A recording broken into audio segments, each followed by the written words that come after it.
यानंतर एक महत्त्वाची बातमी। राष्ट्रवादी काँग्रेसचे नेते जितेंद्र आव्हाड हे पोलीस ठाण्यात पोहोचलेले आहेत। हर हर महादेव चित्रपटाच्या वादाच्या प्रकरणात पोलिसांकडून त्यांची चौकशी होणार आहे। जितेंद्र आव्हाड यांच्या अटकेची सुद्धा शक्यता व्यक्त केली जाते आहे। काही दिवसांपूर्वीच हर हर महादेव या सिनेमाच्या विरोधात म्हणून जितेंद्र आव्हाड यांनी आंदोलन केलेलं होतं आणि ठाण्यातल्या विवियाना मॉलमधल्या प्रेक्षकांना त्यांनी हुसकावून लावलं होतं। त्याच वेळी काही प्रेक्षकांना मारहाण झाल्याचा सुद्धा आरोप करण्यात आलेला होता। काही व्हिडिओ सुद्धा तसे समोर आलेले होते आणि त्यानंतर 100 पेक्षा जास्त कार्यकर्त्यांवर जितेंद्र आव्हाडांच्या कारवाई सुद्धा करण्यात आलेली होती आणि या सगळ्या पार्श्वभूमीवर मग आता गुन्हा दाखल झाल्यानंतर जितेंद्र आव्हाड यांना पोलिसांनी चौकशीसाठी बोलवलेलं आहे। कदाचित आज त्यांना अटक सुद्धा केली जाण्याची शक्यता वर्तवली जाते।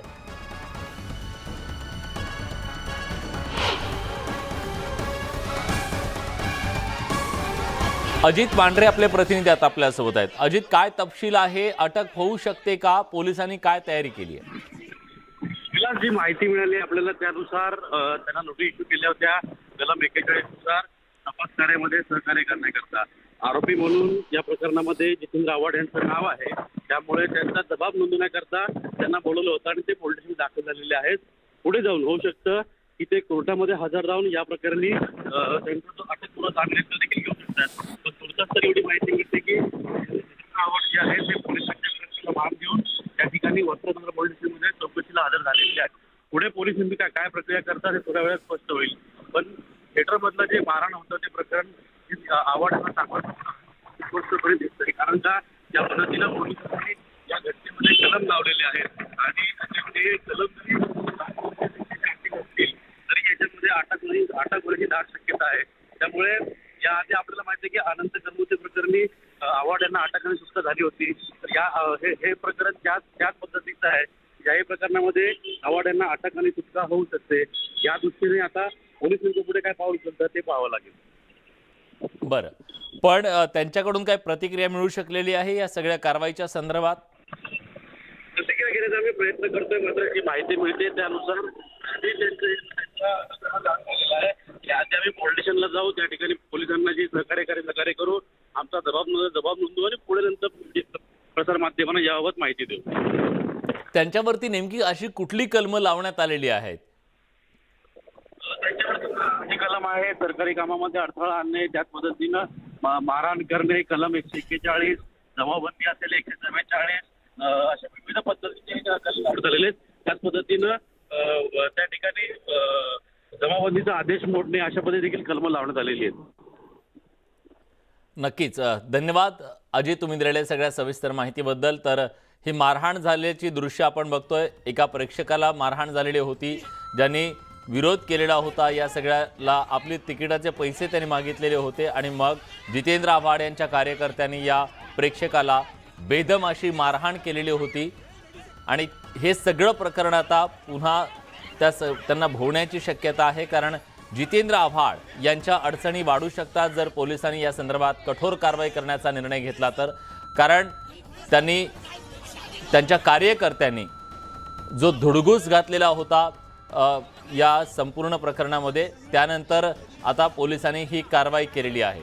हर हर महादेव या सिनेमाचा हा सगळा वाद आहे। त्या सिनेमामध्ये इतिहासाचं विद्रुपीकरण केल्याचा आरोप करण्यात आलेला होता आणि त्या आरोपाच्या नंतर मग जितेंद्र आव्हाड हे काही कार्यकर्त्यांसह सिनेमागृहामध्ये पोहोचलेले होते आणि त्यांनी तिथून प्रेक्षकांना बाहेर हुसकावून लावलेलं होतं काही कार्यकर्त्यांच्या मदतीनं आणि त्यानंतर तिथं एक मोठा वाद सुद्धा निर्माण झालेला होता। काही प्रेक्षकांना मारहाण सुद्धा झालेली होती। तर जितेंद्र आव्हाड यांनी आता ट्विट केलेलं आहे।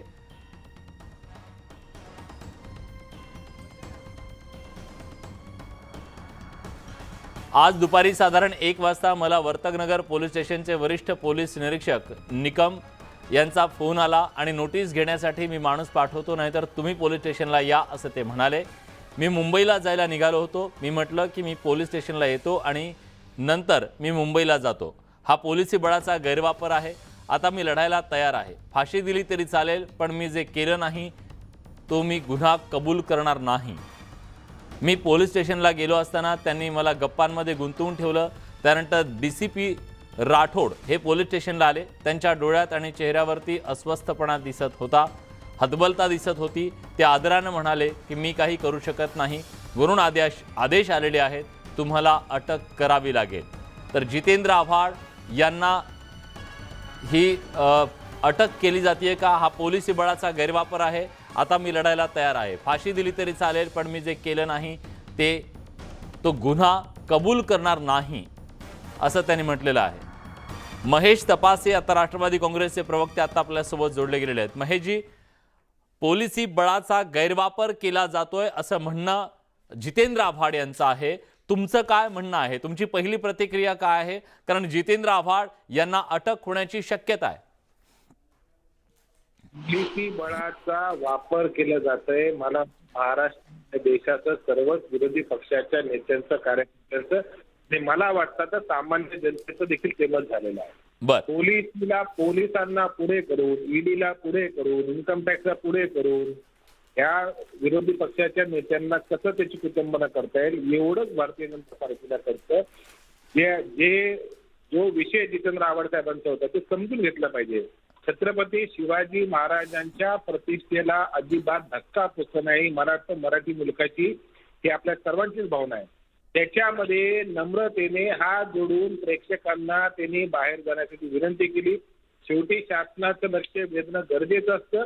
कदाचित त्या दृष्टिकोनातून त्यांनी तो शोध थांबवला आणि जे काही तिकडे मारझोड झाली, तिकडे एका प्रेक्षकाला मारहाण झाली, त्याचं समर्थन आम्ही कधीच केलं नाही. पण मग महेशजी, मुद्दा तोच आहे ना, मुद्दा तोच आहे. आता पोलीस कारवाई करतायत, त्याच्याबद्दल तुम्ही म्हणताय की पोलिसी बळाचा हा वापर केला जातोय.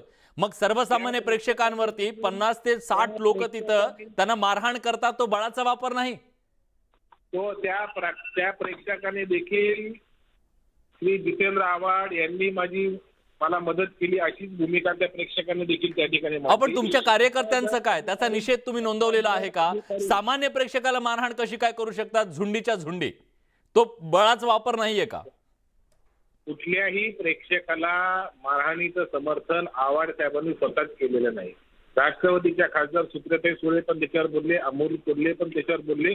पक्षाच्या वतीने त्याचं समर्थन नाही. परंतु ज्या गोष्टीच्या बाबतीमध्ये जितेंद्र आव्हाडांनी छत्रपती शिवाजी महाराजांच्या स्वाभिमानाचा रक्षणाचा जो लढा उभारला, चुकीचा होता, त्याच्या संदर्भातली भूमिका घेतली आणि फक्त आव्हाड साहेब त्याच्याला राजघराणे देखील तीच भूमिका घेतली. अनेक मराठा संघटनेच्या तरुण लोकांनी देखील तीच भूमिका घेतली आणि म्हणूनच अनेक महाराष्ट्रातल्या भागामध्ये तो पिक्चर बंद आहे, ही वस्तुस्थिती आपण मान्य करायला पाहिजे. पण महेशजी, आता जी कारवाई केली झाली ती पोलीस कारवाई आहे. तिथं मारहाण झाली, त्यांनी गुन्हा दाखल केला. गुन्हा दाखल केल्यानंतर पोलिसांनी त्यांचं काम ते करतायत. आता त्याला झुंडशाही कशी म्हणू शकतो आपण?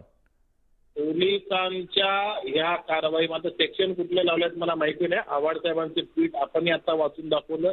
आम्ही त्या ठिकाणी टीव्हीवर त्या ठिकाणी त्यांचे ट्विट पाहिलेलं आहे. परंतु ह्या संदर्भामध्ये काय फार मोठा देशद्रोहाचा गुन्हा आहे म्हणून तुरुंगात डांबलं पाहिजे अशी परिस्थिती नाही. Local police station local bail त्यांना देऊ शकते. ठीक आहे. मी प्रवीण दरेकर यांच्याकडे जातोय. भाजपचे आमदार प्रवीण दरेकर आता आपल्या सोबत जोडले गेलेले आहेत. दरेकरजी, जितेंद्र आव्हाड यांचा ट्विट तुम्ही वाचला असेल कदाचित. मी सांगतो तुम्हाला, त्यांचं असं म्हणणं आहे हा पोलिसी बळाचा वापर केला जातोय माझ्या विरोधात. राष्ट्रवादीचे प्रवक्ते आता महेश तपासे सुद्धा आपल्यासोबत आहेत. त्यांनी तेच म्हटलेलं आहे की ही झुंडशाही आहे, वेगवेगळ्या यंत्रणा वापरून विरोधकांना नामोहरम करण्याचा प्रयत्न केला जातोय. तुमची काय प्रतिक्रिया आहे? जितेंद्र आव्हाडच्या बाबतीत संपूर्ण महाराष्ट्राला जितेंद्र आव्हाडची दंडेलशाही माहीत आहे. करमुसेला त्या ठिकाणी आणून मारहाण करणारा जितेंद्र आव्हाड, त्यांची जर बाजू ही लोक घेत असतील तर यापेक्षा दुर्दैव नाही. त्याच्यामुळे त्याचा ट्रॅक रेकॉर्डच अशा प्रकारचा मनोवृत्तीचा आहे. आता कायदा हातात घेण्याचा अधिकार जितेंद्र आव्हाडना कोणी दिला? मॉलमध्ये जाऊन मारहाण प्रेक्षकांना करायची. या देशामध्ये लोकशाहीनं अभिव्यक्ती स्वातंत्र्य दिलंय, संचार स्वातंत्र्य दिलंय, व्यक्ती स्वातंत्र्य दिलंय. तुम्ही कायदेशीर मार्गाने काय त्याला बॅन आणा, सेन्सॉरशी भांडा, सरकारशी भांडा. तुम्ही त्या ठिकाणी थिएटरमध्ये घुसून तुम्हाला मी तुम्हाला थांबवतोय प्रवीणजी, मी तुम्हाला थांबवतोय. स्वतः जितेंद्र आव्हाड आता आपल्या सोबत आहे. जितेंद्र आव्हाडजी, तुम्हाला अटक झाली आहे का? तुमची काय प्रतिक्रिया आहे? तुम्ही ज्या व्यक्तीशी बोलत आहात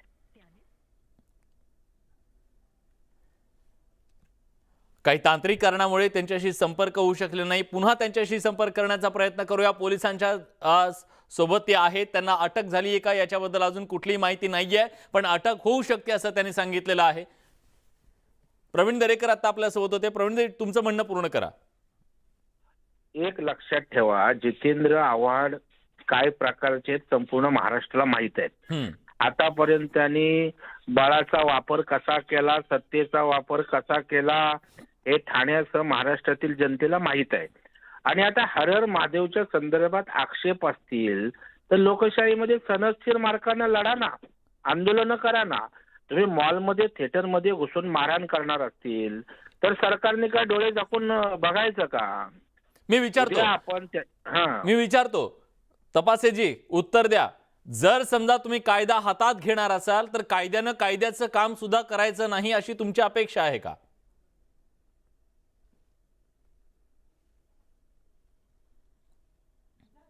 महेश तपासे यांच्याशी संपर्क तुटलेला आहे. पण प्रवीणजी, आता या आधीचं करमुसे प्रकरण होतं आणि आता हे प्रकरण आहे. या दोन्ही प्रकरणामध्ये ज्या प्रकारचा दबाव सुद्धा पोलिसांवरती होता, तो दबाव आहे की राजकीय दबाव सुद्धा आहे? एक लक्षात ठेवा, जितेंद्र आव्हाड त्या ठिकाणी मंत्री असताना करमुसेला मारहाण झाली. हा सत्तेचा दबाव कुणी केला, बळाचा वापर कुणी केला? जितेंद्र आव्हाडनी केला ना. आणि आता सुद्धा सत्ता नसताना त्या ठिकाणी पुन्हा आपल्या दबंगशाही त्या ठिकाणी करताना जितेंद्र आव्हाड दिसतोय. परंतु आता सरकार बदललेलं आहे आणि या राज्यामध्ये देवेंद्र फडणवीस या राज्याचे गृहमंत्री आहेत. आणि त्याच्यामुळे कायदा सुव्यवस्था राखण्याकरता देवेंद्रजी कुठल्याही परिस्थितीत कॉम्प्रोमाइज करणार नाहीत. ठीक आहे, खूप महत्वाची प्रतिक्रिया तुम्ही दिलेली आहे. धन्यवाद प्रवीणजी, तुम्ही न्यूज 18 लोकमतशी बोललात त्याबद्दल. आपण थेट जातोय. अजित पांढरे आता आपल्या सोबत आहेत ठाण्यातून. अजित, आता काय नेमकी पोलिसांची कारवाई सुरू आहे? कारण जितेंद्र आव्हाड यांनी जे ट्विट केलेलं आहे, फेसबुकवर पोस्ट केली आहे, त्यानुसार अटकेचे संकेत त्यांनी स्वतः दिलेले आहेत. अधिकारी त्यांना म्हणतायत की आम्हाला पर्याय नाहीये, वरून दबाव आहे असं ते सांगतायत, असं त्यांचं म्हणणं आहे. विलास, आत्ता जी अधिकृत माहिती मिळाली त्यानुसार आमदार जितेंद्र आव्हाड यांना पोलिसांनी अधिकृतपणे अटक दाखवलेली आहे. वर्तकनगर पोलीस स्टेशन आहे आणि या वर्तकनगर पोलीस स्टेशनमध्ये तिथे केबिन आहे. त्या केबिनमध्ये म्हणजे वरिष्ठ पोलीस निरीक्षक निकम यांची केबिन आहे. त्या ठिकाणी जितेंद्र आव्हाड आणि प्रकाश परांजपे देखील आहेत. त्याच पद्धतीनं राष्ट्रवादी काँग्रेसचे आनंद परांजपे आणि राष्ट्रवादी काँग्रेसचे अनेक नेते मंडळी जे आहेत तिथे आतमध्ये आहेत. त्यांची चर्चा सुरू आहे. चौकशी करता बोलवलं होतं जितेंद्र आव्हाड यांना आणि चौकशीच्या सगळा पाठ संपल्यानंतर त्यांना अटक दाखवण्यात आलेली आहे अशी अधिकृत माहिती पोलिसांमार्फत, त्याच पद्धतीनं आनंद परांजपे जे आहेत त्यांच्यामार्फत आम्हाला दिली गेलेली आहे. आव्हाड यांनी जी फेसबुक पोस्ट केलेली आहे, ट्विटर केलेली आहे, त्यामध्ये त्यांनी संकेत दिले होते की ज्या पद्धतीनं पोलीस त्यांच्याशी बोलतात की त्यांना काही अटक करण्याशिवाय पर्याय नाही आहे. तर आता आपण जी अधिकृत माहिती मिळवली आहे त्यानुसार जितेंद्र आव्हाड यांना अटक करण्यात आलेली आहे अशी माहिती समोर आलेली आहे. पोलीस उपायुक्त जे आहेत विनय राठोड साहेब ते त्या ठिकाणी आपल्या दिसतात. स्वतः पोलीस उपायुक्त या संपूर्ण प्रक्रियेला उपस्थित आहेत आणि नेमकं कशा पद्धतीनं ही समजी पुढची प्रक्रिया केली जाईल हे पाहावं लागेल. पण ज्या पद्धतीनं कलम लावण्यात आली होती त्यानुसार आणि पोलिसांमार्फत जे आपल्याला सांगितलं गेलं होतं की 7 वर्ष आतल्या शिक्षेची ही कलमं आहेत आणि त्या पार्श्वभूमीवरती त्यांना सुरुवातीला चौकशीला बोलवलं जाईल आणि त्यांनी तपासामध्ये सहकार्य केलं नाही तर त्यांना अटक केली जाईल ही माहिती सुरुवातीला पोलिसांनी दिली होती. त्याच पार्श्वभूमीवरती आता जी माहिती मिळते त्यानुसार आव्हाड यांनी पोलीस तपासामध्ये सहकार्य केले की नाही केलं हा पुढचा भाग आहे. पण आव्हाड यांना अटक दाखवण्यात आलेली आहे ही अधिकृत माहिती जी आहे ती आतून पोलिसांनी स्पष्ट केलेली आहे. त्याच पद्धतीनं राष्ट्रवादी काँग्रेसचे जे आनंद परांजपे त्यांनी देखील स्पष्ट केलेली आहे. त्यामुळे थिएटरमध्ये जी मारहाण झाली होती दुर्वे नावाच्या एका प्रेक्षकाला, या प्रकरणी आता आव्हाड यांना अटक ही अधिकृतपणे जाहीर करण्यात आलेली आहे. विलास, पण अजित मी येतो तुमच्याकडे. विद्यात चव्हाण राष्ट्रवादी काँग्रेसच्या नेत्या आता आपल्या सोबत जोडल्या गेलेल्या आहेत. विद्यात चव्हाणजी, तुमच्यापर्यंत ही बातमी पोहोचली असेल. जितेंद्र आव्हाड जे राष्ट्रवादी काँग्रेसचे नेते आहेत, माजी मंत्री आहेत, आमदार आहेत, त्यांना पोलिसांनी अटक केलेली आहे. तुमची पहिली प्रतिक्रिया? पहिली प्रतिक्रिया हीच आहे की फडणवीसांकडे गृह खातं दिल्यानंतर सूडबुद्धीने पोलिसांचा वापर करण्याचं काम देवेंद्र फडणवीसांनी सुरू केलेलं आहे.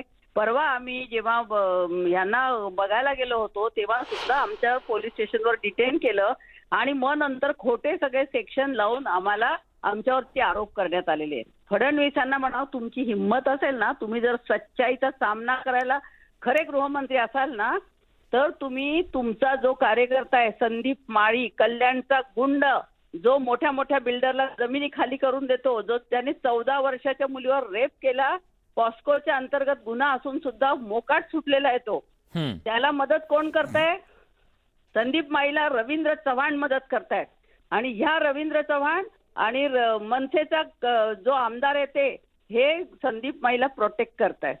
मग एका मुलीवर बलात्कार करणाऱ्या संदीप माळीला अजूनपर्यंत 5 वर्ष मुख्यमंत्री होते देवेंद्र फडणवीस, त्यांनी संदीप माळीला वाचवण्याचं काम केलेलं आहे. आणि एका केबल चालकाने संदीप माळीच्या जाचाला कंटाळून आत्महत्या केली. परवा त्याची विधवा पत्नी आणि ह्या 14 वर्षाच्या मुलीची आई विद्याताई, आता संदीप माळीचा विषय नाहीये. आपण त्या संदीप माळीचं जेव्हा प्रकरण येईल तेव्हा त्याच्याबद्दलची तुमची प्रतिक्रिया नक्की घेऊ. मुद्दा आता असा आहे, जितेंद्र आव्हाड यांना केलेल्या अटकेच्या संदर्भातली तुमची काय प्रतिक्रिया आहे? जितेंद्र आव्हाड यांच्यावरती जे आरोप लावण्यात आलेले आहेत, ज्या प्रकरणात त्यांना अटक करण्यात आलेली आहे, त्याचं तुम्ही समर्थन करता का? जितेंद्र आव्हाड यांनी आणि त्यांच्या काही कार्यकर्त्यांनी मिळून जी प्रेक्षकाला मारहाण केलेली होती ती योग्य होती का?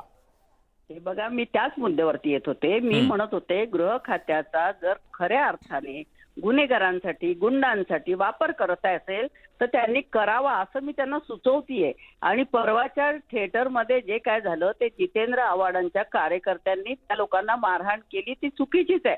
परंतु त्यांना बाहेर काढत प्रेक्षकांना ते सांगत होते की ह्या पिक्चरमध्ये, या सिनेमामध्ये शिवाजी महाराजांचा खरा इतिहास दाखवलेला नाहीये आणि हा सिनेमा आम्ही बंद पाडत आहोत. तेव्हा प्रेक्षकांनी बाहेर पडण्याऐवजी त्यांच्याशी हुज्जत वगैरे घातली आणि काही कार्यकर्त्यांनी मारहाण केली. पण विद्याताई, एक कळलं नाही लोकांना, एक कळलं नाही, हा सिनेमा प्रदर्शित झाल्यानंतर 8 दिवसांनी असं अचानकपणे हे आंदोलन का करण्यात आलंय?